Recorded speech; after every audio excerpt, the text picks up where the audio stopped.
It's a subject that's caused a fierce debate in France. The new catchphrase of Islamo-leftism, used by mainly right-wing politicians to discredit left-wing activists. With fears of a crackdown on academic freedoms, especially on studies of race, gender and post-colonialism.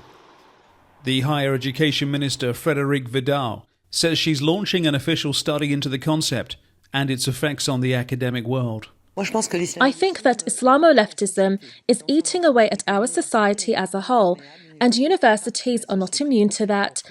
It's a vague term that she herself struggles to define. But she criticises academics for always looking at everything through the prism of their will to divide.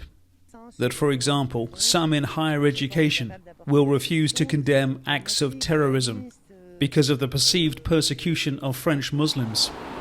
This belief has come from the right wing of politics in France, who see campuses like this as being prey to a cancel culture, a closing down of debate, something they believe has come directly from the United States.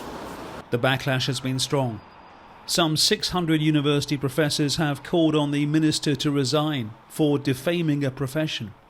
They see it as a government attempt to silence them on certain issues, and that there's an elite sector of French society not wanting to recognise the multicultural realities of the modern state.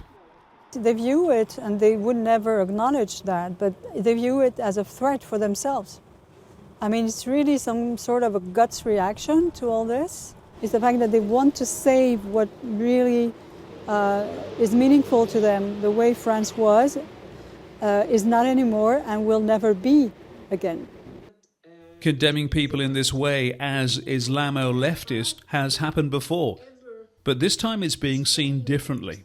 When some journalists or activists or intellectuals of color were labeled in the very same way, it didn't raise that much attention.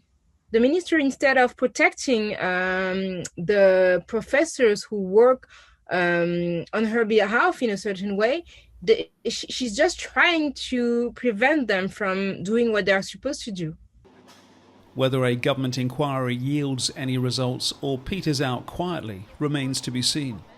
But like most contentious decisions taken by the Macron government, it has to be viewed with one eye on the next French elections in just over a year's time, and the desire of this administration to attract voters from the right of the political spectrum.